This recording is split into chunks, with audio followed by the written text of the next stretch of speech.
Israel Palestine के war में हाल ही में सीज फायर हुआ है, फिर भी लोग कॉन्फ्लिक्ट्स कर रहे हैं, प्रोटेस्ट हो रहा है, वायलेंस हो रहा है, एक दूसरे को मार रहे हैं। ये कॉन्फ्लिक्ट, प्रोटेस्ट ये ख़त्म क्यों नहीं हो रहा है इजराइल पैलेस्टीन में? दोस्तों, इसके पीछे बहुत ही बड़ी हिस्ट्री है जिसके बारे में मैं आपको इस वीडियो में बताऊंगा। दोस्तों, मेरा नाम है श्याम और चलिए हम हमारा वीडियो शुरू करते हैं। दोस्तों, जब घर हमारा हो तो हम बहुत सुरक्षित महसूस करते हैं और देश भी हमारा हो तो हम ज़्यादा सुरक्षित महसूस करते हैं। अगर घर हमारा है और देश कोई और है तो हमें लगता है कि जब कभी भी वायलेंस होगा तो हम तो इस देश के नहीं हैं, तो लोग हमें भी मारेंगे। ज्यूइश लोगों के साथ कुछ ऐसा ही हो रहा था। उनके पास ना कोई देश था, इसीलिए वो जहाँ पे भी रह रहे थे वहाँ के लोग उन पे अत्याचार करते, उन्हें मारते। फिर हिटलर की बात ले लो या और कोई इंसिडेंट, इसीलिए 1880 के आसपास ज्यूइश लोगों में ये बात फैलने लगी कि हमें अपना देश बनाना चाहिए। इसीलिए उन लोगों ने पैलेस्टीन की तरफ निकलना शुरू किया। पैलेस्टीन इसलिए कि वहाँ पे जेरूसलम है, जो कि उन लोगों के लिए एकदम होली प्लेस है। कई ज्यूज पैलेस्टीन में गए, वहाँ पे माइग्रेट हुए, वहाँ शांति से रहने लगे।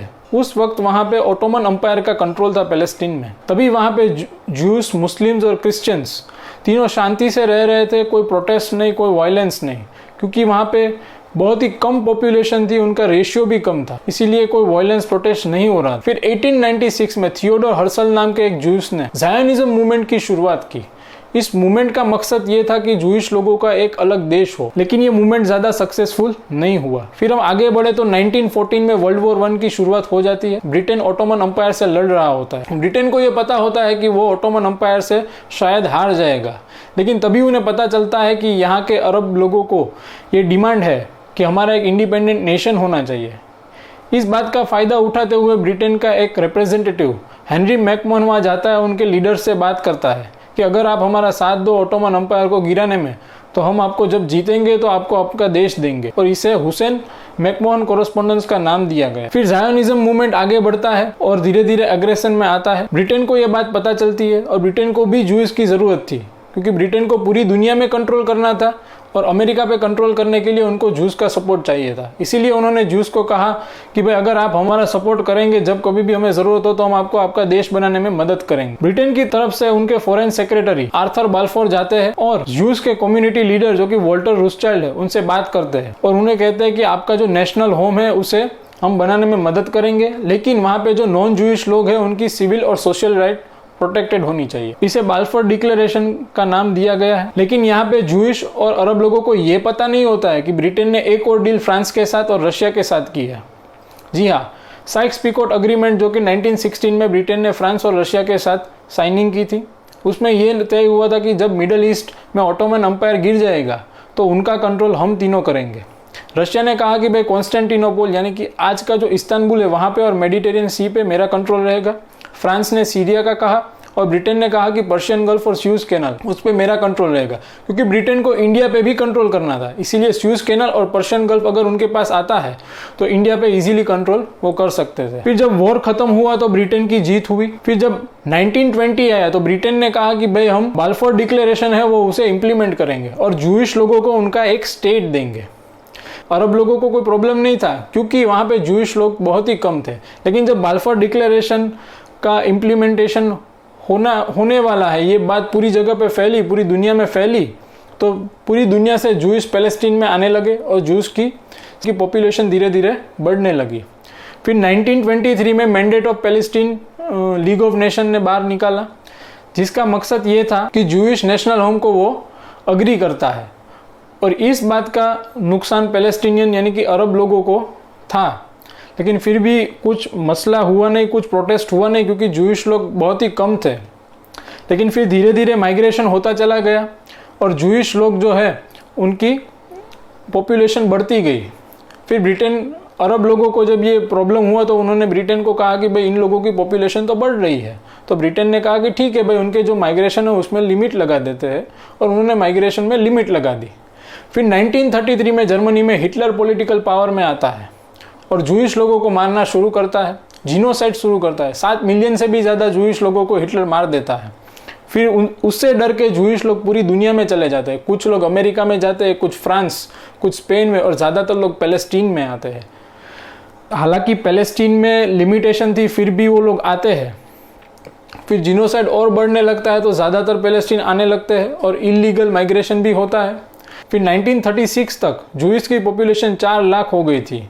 फिर जब बात आगे बढ़ती है तो और जूइश लोग आते हैं क्योंकि वहाँ पे हिटलर जो है वो जिनोसाइड कर रहा था। पॉपुलेशन और बढ़ती गई और प्रोटेस्ट होने लग गए। फिर जब प्रोटेस्ट और वायलेंस ज़्यादा बढ़ गए तो ब्रिटेन ने ये कहा कि भाई हम जो ये मसला है वो यूनाइटेड नेशन पे छोड़ देते हैं। फिर 1947 में यूनाइटेड नेशन के पास ये मसला जाता है, जो कि नया नया बना हुआ होता है तभी। तो यूनाइटेड नेशन पार्टीशन प्लान 1947 बाहर निकलता है, जिसमें ये डिसाइड होता है कि भाई ये जो पूरा पैलेस्टीन है ना, उसे 8 टुकड़ों में बांटा जाए। 3 टुकड़े जो कि इजराइल के पास जाएंगे, 3 पैलेस्टीन के पास जाएंगे, और 1 टुकड़ा जो है जाफा, जिसमें अरब लोग रहते हैं लेकिन वो इजरायली के पास है, वो भी अलग रहेगा। और एक जो है वो जेरूसलम, दोनों धर्म के लोगों के लिए वो होली प्लेस थी, इसीलिए वो यूनाइटेड नेशन के कंट्रोल में रहेगा ताकि वहां पे कोई कॉन्फ्लिक्ट ना हो, मसला ना हो। लेकिन इजराइल ने ये जो पार्टीशन प्लान था वो एक्सेप्ट कर लिया। जब यूनाइटेड नेशन जनरल असेंबली में ये पार्टीशन प्लान के खिलाफ वोटिंग हुई तो 33 कंट्रीज ने इसको वोटिंग में पॉजिटिव रिस्पॉन्स दिया और 13 कंट्रीज ने नेगेटिव रिस्पॉन्स दिया। उन 13 कंट्रीज में एक थी इंडिया, और 10 देशों ने कहा कि भाई हम वोटिंग नहीं करेंगे। और अरब नेशन के जो लीडर्स थे वो यूनाइटेड नेशन जनरल असेंबली से निकल गए क्योंकि उन्हें ये पसंद नहीं आया था। इजराइल ने इसको एक्सेप्ट किया, लेकिन जैसे ही ये पार्टीशन प्लान पास हुआ, पैलेस्टीन में सिविल वॉर शुरू हो गया। और जब सिविल वॉर का कंट्रोल ब्रिटेन नहीं कर पाया तो 13 में 1948 को ब्रिटेन ने यह कहा कि भाई हम तो ये पैलेस्टीन छोड़ के हमारे देश जा रहे हैं। इजराइल को तो कोई ज़्यादातर फर्क नहीं पड़ा था क्योंकि उनके पास तो उनका हिस्सा आ गया था। इसीलिए उन लोगों ने 14 में 1948 को जूइश लोगों ने कहा कि भाई हमारा ये अपना देश रहेगा, इसका नाम है इजराइल। लेकिन फिर जब इजराइल बन जाता है तो अरब नेशन सब मिलते हैं, उनके लीडर्स मिलते हैं और वो डिसाइड करते हैं कि इजराइल पे हम हमला करेंगे और उसकी सारी टेरिटोरीज है जो बॉर्डर्स है उसको ऑक्यूपाई कर लेंगे। इसीलिए 15 मई 1948 को फर्स्ट अरब इजरायली वॉर शुरू होता है, जिसमें सारे आजू बाजू के जो अरब नेशन है वो इजराइल पे हमला बोलते हैं। ये वॉर 10 महीने तक चलता है, लेकिन इजराइल आखिर में जीत जाता है।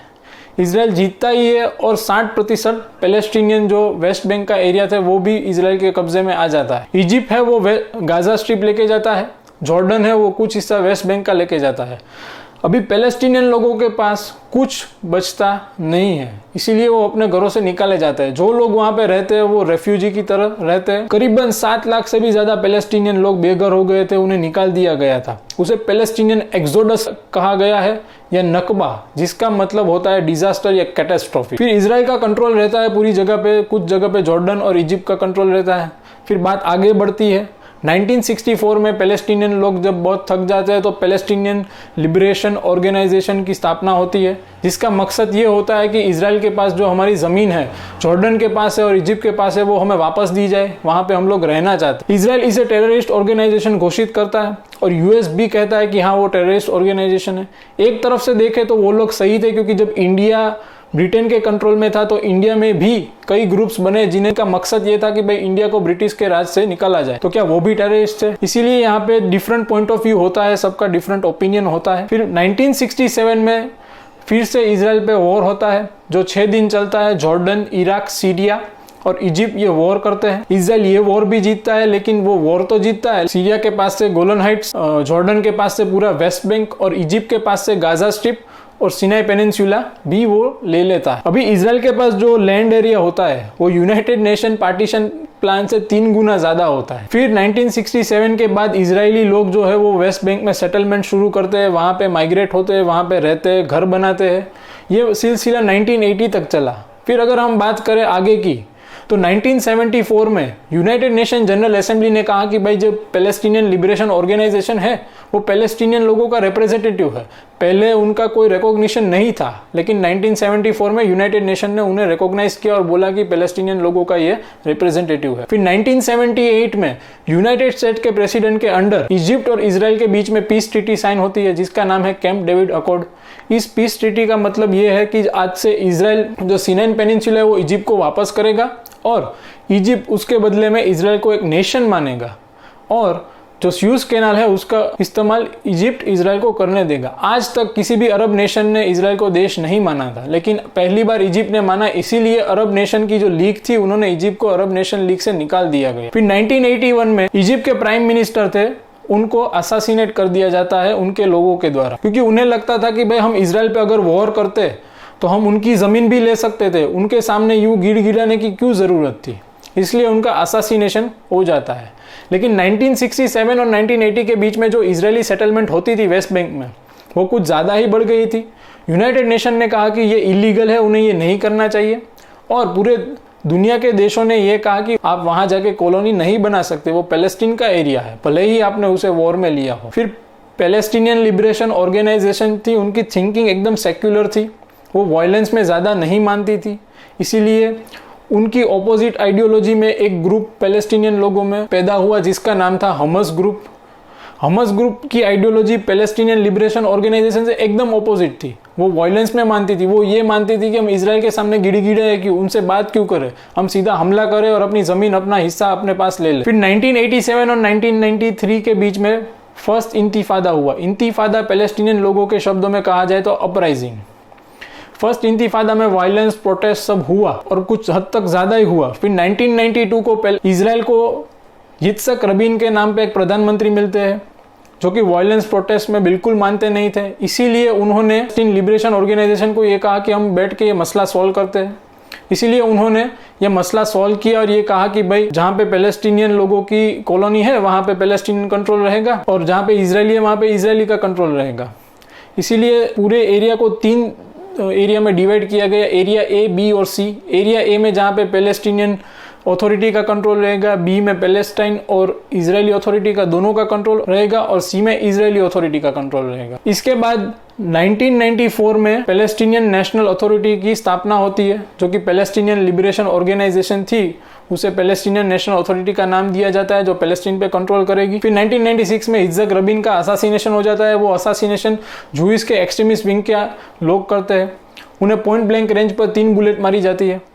फिर इजराइल को पीएम के रूप में मिलते हैं बेंजामिन नेतन्याहू, जो कि ओस्लो अकॉर्ड्स को बिल्कुल नहीं मानते थे। 2000 और 2005 के बीच में सेकेंड इंतिफादा होता है जिसमें प्रोटेस्ट वायलेंस भी बहुत बढ़ जाता है, सुसाइड बॉम्बिंग्स भी होती है, इजरायली लोग, मिलिट्री सब पे बॉम्बिंग्स होती है। इसीलिए बेंजामिन नेतन्याहू ये डिसीजन लेते हैं कि अब सेपरेशन वॉल और चेक पॉइंट डालने का टाइम आ गया है। इसीलिए जहाँ पे भी इजरायली कॉलोनीज है, इजरायली लोग हैं, वहाँ पे सेपरेशन वॉल और चेक पॉइंट डाले जाते हैं। अभी हम बात करें हमस ग्रुप की, जो कि 1987 में आया था पिक्चर में। 1987 के बाद वो वायलेंस, प्रोटेस्ट सब बढ़ गया था हमस ग्रुप की वजह से, क्योंकि वो पीएलओ यानी कि पैलेस्टीनियन लिबरेशन ऑर्गेनाइजेशन की आइडियोलॉजी से बिल्कुल अपोजिट था। फिर 2006 में हमस ग्रुप इलेक्शन जीत जाता है पैलेस्टीन में, और 2007 में उनके और फतेह दोनों के बीच में वॉर शुरू हो जाता है। फतेह ग्रुप वही है, वो पैलेस्टीन लिबरेशन ऑर्गेनाइजेशन, जिसे बैटल ऑफ गाजा कहा गया है, क्योंकि उन दोनों की आइडियोलॉजी बिल्कुल अपोजिट थी, इसीलिए उन लोगों के बीच में ये वॉर हुआ, वायलेंस हुआ। उस बैटल ऑफ गाजा के बाद हमस ग्रुप ने गाजा स्ट्रिप का कंट्रोल ले लिया है, और पैलेस्टीन का कंट्रोल पीएलओ यानी कि पैलेस्टीनियन लिबरेशन ऑर्गेनाइजेशन या फिर फतह ग्रुप जो भी कहे उसने ले लिया है। अभी ये जो वायलेंस कॉन्फ्लिक्ट हो रहा है ये इसी वजह से हो रहा है, बॉर्डर डिस्प्यूट, लैंड डिस्प्यूट, उसकी वजह से ही होता है। अगर इसका मूल कारण देखे या इसकी जड़ देखे तो वो है बल्फोर डिक्लेरेशन और मैंडेट ऑफ पैलेस्टीन। इन दोनों की वजह से आज ये प्रोटेस्ट और वायलेंस हुआ है। ब्रिटिशर्स को पता था कि उन्होंने अरब देश को प्रॉमिस दे दिया है, फिर भी उन्होंने ज्यूज को प्रॉमिस किया, और प्रॉमिस तो किया लेकिन जो माइग्रेशंस हो रहे थे उन्हें रोका नहीं, जिसकी वजह से उनकी पॉपुलेशन बढ़ी। मतलब मैंडेट ऑफ पैलेस्टीन और जो बल्फोर डिक्लेरेशन है उसकी वजह से आज ये कॉन्फ्लिक्ट्स हो रहे हैं। तो दोस्तों आपको क्या लगता है इस बात का सॉल्यूशन क्या होना चाहिए? क्योंकि हाल ही में जो कंडीशन है उसमें तो आप देख रहे हैं कॉन्फ्लिक्ट्स भी हो रहे हैं, प्रोटेस्ट भी हो रहे हैं, वायलेंस भी हो रहा है। फिर अगर 1947 यूनाइटेड नेशन पार्टीशन प्लान की बात करें तो वेस्ट बैंक में जो इजरायली लोग सेटल हुए हैं, जो इजराइल के लोग ने कॉलोनी बनाई और वहाँ पे सेटल हुए हैं, वहाँ पे सेटलमेंट है, उनका क्या करेंगे? उनके घर है, स्कूल है, हॉस्पिटल्स है, रोड्स है, उनका क्या करेंगे? वहाँ पे तो इजरायली गवर्नमेंट का कंट्रोल है। अभी तो इजराइल ने सेपरेशन वॉल भी बना के रखी है, तो उसका सॉल्यूशन कैसे निकालेंगे? अगर ओस्लो अकॉर्ड की बात करें उस हिसाब से अगर सॉल्यूशन करने जाए तो भी वो वायलेंस, प्रोटेस्ट वो सब कंटिन्यू रहेगा, क्योंकि वहाँ पे कुछ टुकड़ों में पैलेस्टीन बटा हुआ है और बीच में इजरायली गवर्नमेंट है, इजरायली लोग हैं जो प्रोटेस्ट होते रहते हैं। क्या इसका 2 स्टेट सॉल्यूशन होना चाहिए? 1967 वॉर के मुताबिक होना चाहिए? तो दोस्तों आपके पास कोई सॉल्यूशन है तो उसे नीचे कमेंट कीजिए, कोई व्यूज़ है तो उसे नीचे कमेंट कीजिए।